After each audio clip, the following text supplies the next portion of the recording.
Continuamos con más Café con Noticias. Sin duda en la pandemia, Patria Alejandra, hemos visto la capacidad y la iniciativa de algunos científicos peruanos para enfrentar al nuevo coronavirus.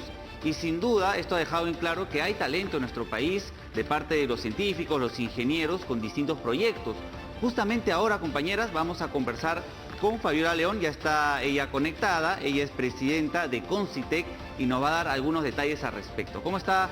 Buenos días, quisiera empezar consultándole respecto a los proyectos concretos que ya se han plasmado y que en estos momentos ya están ayudando a luchar en el Perú contra el COVID-19, porque habían algunos proyectos que se anunciaron, pero ya después de algún tiempo quizás algunos de ellos ya están implementados. ¿Cómo está? Buenos días. Muchas gracias por esta invitación a comentarles lo que efectivamente los científicos y científicas peruanas están aportando a la lucha contra esta terrible pandemia. En realidad nosotros hemos tenido dos fases en las cuales hemos hecho un primer llamado ya tan temprano como el 31 de marzo y tuvimos más de 600 propuestas y tuvimos 29 ganadores. Y una segunda fase donde se presentaron más de 500 proyectos y tuvimos 21 ganadores. Es decir, estamos con 50 proyectos aportando en las 5 fases donde hay que desafiar a la pandemia, es decir, con accesorios sanitarios, con sistemas de detección temprana, sistemas de reporte de casos de manera digital, nuevos tratamientos, estudios epidemiológicos y vacunas.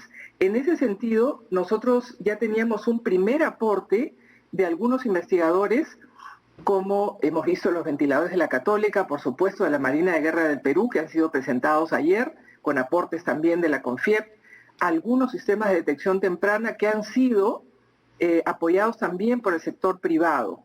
Entonces, esto lo que ha generado en realidad es un movimiento, una respuesta masiva de los científicos peruanos, donde el Concitec está apoyando, como decía, 50 proyectos. Y de todos esos proyectos presentados, hay algunos que ya tenían un grado de avance importante, como son los ventiladores de la Marina, de la Católica y de la UNI, y algunos sistemas de detección, como los que hemos visto en los de la Universidad Cayetano Heredia con la UPC, y otros estudios que se habían comenzado a hacer de manera paralela. Entonces el Concitec, en un segundo momento, ha continuado apoyando para que terminen su desarrollo, como es el caso de la Marina y es el caso de la Universidad Católica, ¿no? Ellos ya tenían para estos un grado de avance. En el caso de la Católica, ellos ya tienen financiamiento para una segunda etapa, porque los ventiladores, como seguramente han escuchado ayer, amigas y amigos, los ventiladores, por ejemplo, de la Marina de Guerra, tienen ya la posibilidad de tener ventilación asistida, pero todavía no la tienen totalmente controlada. ¿Eso qué quiere decir? Que los ventiladores de altísima gama lo que hacen es acompañar al paciente en su respiración.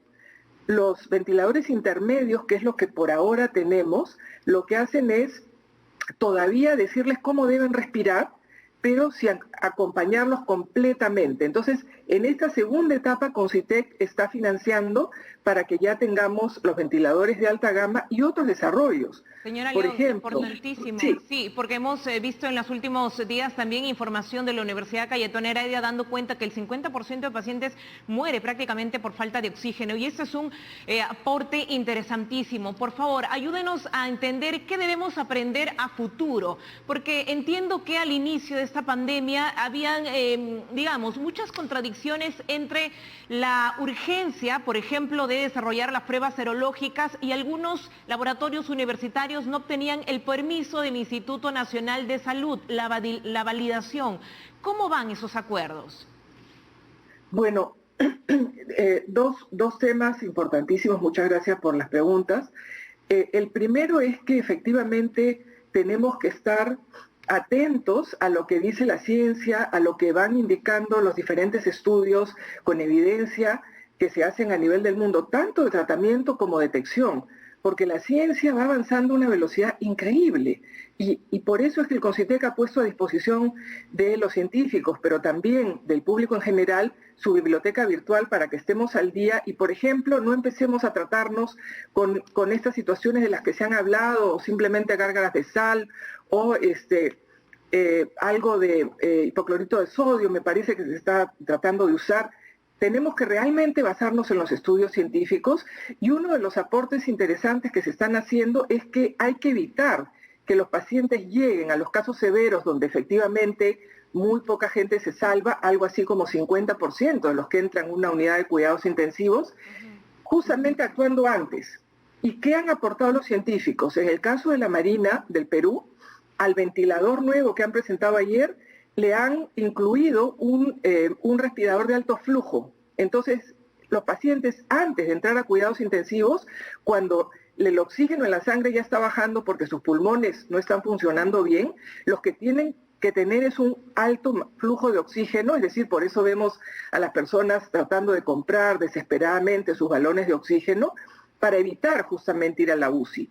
Y esto también tiene los ventiladores, y también nos han presentado concentradores de oxígeno que van a permitir que las personas, una vez que conozcan su saturación de oxígeno, tempranamente puedan tener estos concentradores o estas máquinas de alto flujo, y podamos dotar a diferentes hospitales y postas médicas de estos accesorios sanitarios. Entonces, ese es un punto bien importante, tratar de evitar a la parte severa de la enfermedad. Y lo otro, la otra pregunta, el grado de avance creo que era. Sí, la coordinación con el INC, porque muchas de estas pruebas, por ejemplo, no se validaban y ahí venía el entrampamiento. Exactamente, sí. Ahí estamos trabajando a pie forzado para que dentro de las normas, por supuesto, nacionales e internacionales, tanto el Instituto Nacional de Salud empiece a validar estas pruebas, porque una vez que los científicos lancen su prototipo, pruebas de detección temprana, donde lo que nosotros pretendemos, Patricia, es que casi cada alcalde, cada posta de salud tenga su sistema de vigilancia digital y su sistema de detección temprana, hecho en el Perú. Eso no es imposible, pero tenemos que validar esos prototipos que están haciéndose con técnicas muy modernas, técnicas muy sencillas, que se da el resultado a través de la luz, a través del color, a través de nuevas técnicas como la edición genómica. Entonces, tener también sus sistemas digitales, que podamos tener el reporte de casos de puntos calientes y poder rápidamente aislar al enfermo. Para eso tenemos efectivamente, como bien lo ha señalado, que validar ese producto nacionalmente, eso es el INS, en el caso de accesorios sanitarios, la Dirección General de Medicamentos, la DIGEMIT, y luego de ese proceso de validación tenemos que pasar a una fase de producción.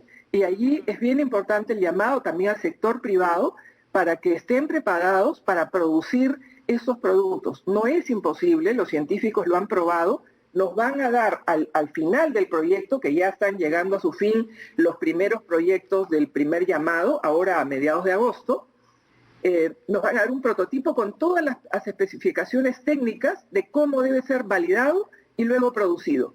Sí. Y es así que no solamente para esta pandemia, sino que para otros brotes epidémicos que en el Perú no faltan, debemos estar preparados. Señora León, ¿cómo está? Alejandra Puente la saluda.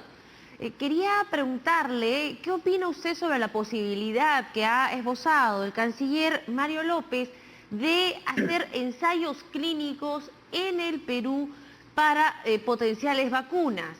Me imagino que se tratan de vacunas que se encuentran pues en una etapa avanzada de pruebas. ¿Esto qué tan dable es? ¿Qué tan seguro? Bueno, es muy importante.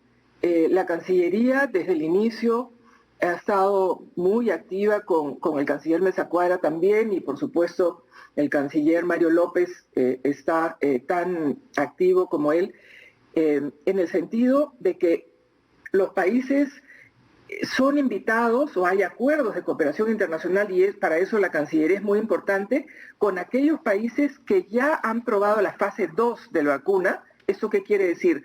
Países que en un grupo pequeño de personas han probado su seguridad, su eficacia. Y han probado que efectivamente la vacuna nos hace desarrollar anticuerpos para luchar, para estar protegidos contra el COVID-19, ¿no? Entonces, lo que están buscando ahora esos países más avanzados con sus vacunas, como son el Reino Unido, la China, Estados Unidos, lo que están buscando es países donde se puedan empezar a probar 2.000, 3.000, 5.000 personas para la fase 3, que ya habiendo probado la seguridad y la eficacia, ahora una prueba obligatoria para pasar a una fase de posible producción es probarla en miles de personas y que tengamos la seguridad que en esas diferentes personas con diferentes tipos de situaciones de salud o situaciones diferentes en su respuesta no corran ningún riesgo. Entonces, para eso los países también tienen que organizarse. Cancillería ha formado una comisión que seguramente la hará pública en pocos días, con la PCM y con los otros actores, como por supuesto el MINSA, el INS y algunas universidades. Importante que se generen esas coordinaciones. Entonces, claro, para finalizar, nos queda muy poquito tiempo. Y me gustaría preguntarle, primero, ¿qué opina de la interpelación al ministro de Educación? Aún no se han pronunciado los parlamentarios si se va a sostener o no, pero además a usted se le mencionaba en varias preguntas del pliego interpelatorio como miembro del Consejo Nacional de Educación, usted es vocal de ese consejo, y se trataba de hacer algunos vínculos de tipo personal en su involucramiento con la SUNEDU. ¿Usted qué tiene que decir a estas preguntas que se encuentran dentro del pliego interpelatorio del Parlamento? La verdad es que yo lo rechazo pues enfáticamente.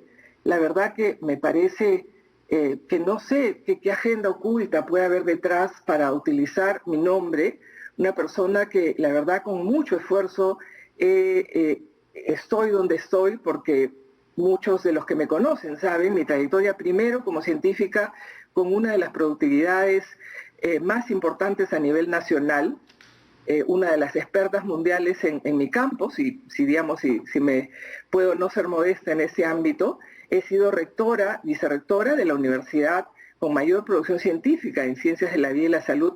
Creo que la verdad es muy injusto que se utilice mi nombre para asociarme a este tipo de situaciones, más aún cuando las dos acciones que yo he tenido, tanto en SUNEDU como en el Consejo Nacional de Educación, es dentro de un colegiado. Entonces, ¿qué cosa se está queriendo decir?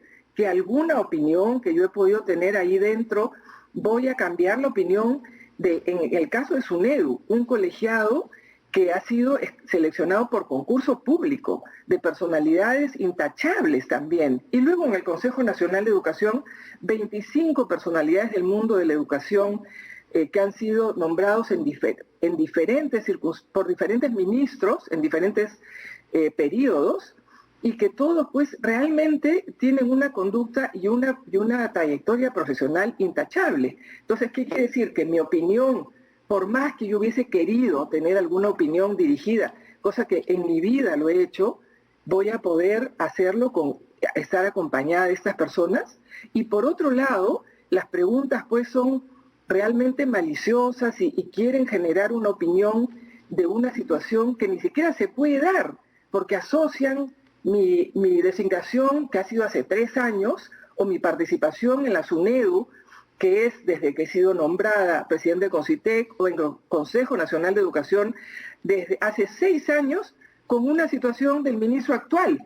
Entonces yo sabía que el ministro hace 3 años iba a ser ministro, ¿no? Entonces, es decir, inclusive es tan fantasioso, pero sobre todo malintencionado, y yo lo rechazo enfáticamente. Bien, señora León, muchas gracias por su tiempo, por responder a nuestras consultas. Importante trabajo de CONCITEC y de los científicos peruanos para enfrentar la pandemia. Ahora nosotros nos vamos a ir a una pausa.